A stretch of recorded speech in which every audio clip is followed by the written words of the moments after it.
Les angles.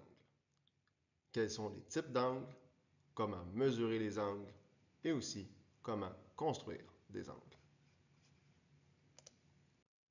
Les types d'angles, donc les différents noms des angles selon leur mesure. Important, le symbole que vous voyez à l'écran représente le mot angle. Un angle se nomme toujours avec 3 lettres. Donc vous avez un exemple, on vous dit exemple, angle GHI en utilisant le symbole approprié. La lettre du milieu dans le nom d'un angle représente toujours le sommet, donc la pointe de votre angle. L'arc de cercle, qu'il soit à l'intérieur ou à l'extérieur de l'angle, est important afin de savoir si on a un angle rentrant ou non. Par exemple, l'angle à gauche, GHI, mesure 123,5 degrés parce que l'arc de cercle est à l'intérieur. Tandis que l'angle de droite, qui s'appelle aussi GHI, lui, on son arc de cercle à l'extérieur, donc il s'agit d'un angle rentrant de 236,5 degrés.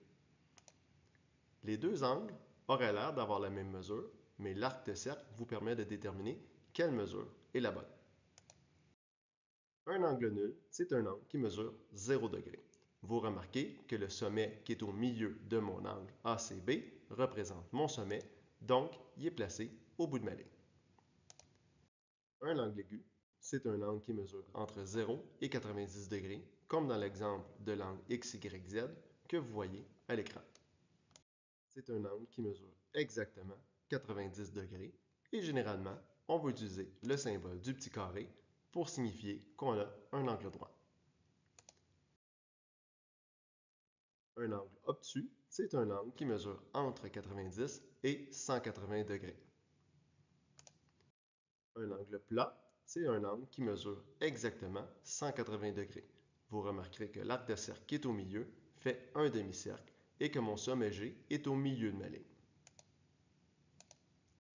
Un angle rentrant, c'est un angle qui mesure plus que 180 degrés, donc un angle qui mesure entre 180 et 360 degrés. Vous remarquerez que l'arc de cercle est à l'extérieur de mon angle pour signifier que je mesure l'angle rentrant. Finalement, un angle plein, c'est un angle qui mesure exactement 360 degrés. Vous remarquez que l'arc de cercle est plein, donc représente un cercle complet. Au final, un angle plein, c'est essentiellement la même mesure qu'un angle nul, puisque les deux lignes se ramassent une par-dessus l'autre dans les deux situations. Donc la façon de distinguer un angle plein d'un angle nul, ça va être avec l'arc de cercle. L'angle nul n'aura pas d'arc de cercle, tandis que l'angle plein aura un arc de cercle complet. Comment mesurer un angle? Pour mesurer un angle, il faut utiliser correctement votre rapporteur d'angle. Par exemple, j'ai l'angle ARF qui est à gauche et l'angle DWL qui est à droite. On va regarder ensemble comment utiliser correctement le rapporteur d'angle pour mesurer ces deux angles-là. On va placer le centre de notre rapporteur d'angle sur le sommet de l'angle, donc la lettre qui est au milieu et qui représente la pointe de notre angle. On va s'assurer qu'un des deux côtés de l'angle soit placé sur la ligne 0,180 de notre rapporteur d'angle, soit du côté gauche ou soit du côté droit. La série de chiffres va être utilisée. Si mon 0 du côté de l'angle est situé sur la série de chiffres à l'extérieur, je vais utiliser les chiffres à l'extérieur de mon rapporteur d'angle. Et si à l'inverse, le 0 est à l'intérieur de mon rapporteur d'angle, je dois suivre les chiffres qui sont à l'intérieur. Donc dans l'exemple de gauche, vous voyez que mon 0 s'est situé à l'extérieur du rapporteur d'angle, donc je vais regarder la série de chiffres qui est à l'extérieur. Tandis que dans l'exemple de droite, j'utilise le 0 qui est à l'intérieur de mon rapporteur d'angle parce qu'il est à droite, donc je vais devoir regarder les chiffres qui sont à l'intérieur de mon rapporteur. S'il faut mesurer un angle rentrant, donc un angle qui mesure plus que 180 degrés, on va suivre la démarche suivante. Par exemple, l'angle SYT qui est à gauche ou SYT qui est à droite. On va regarder les deux façons qui sont équivalentes. Je vais placer mon rapporteur d'angle sur le sommet de mon angle, donc mon Y, et ma ligne 0,180 sur le côté de l'angle. Ensuite, je vais devoir déterminer quelle série de chiffres je dois utiliser, soit à l'intérieur ou à l'extérieur. Dans l'exemple de gauche, mon 0 est à l'extérieur, donc je vais regarder la suite de mesures qui est à l'extérieur. Tandis que dans l'exemple de droite, le 0 est à l'intérieur du rapporteur, donc je vais regarder la série de nombres à l'intérieur. Une fois que j'ai cette mesure-là, qui est à peu près 35 degrés, je vais être en mesure de calculer la mesure de mon angle rentrant.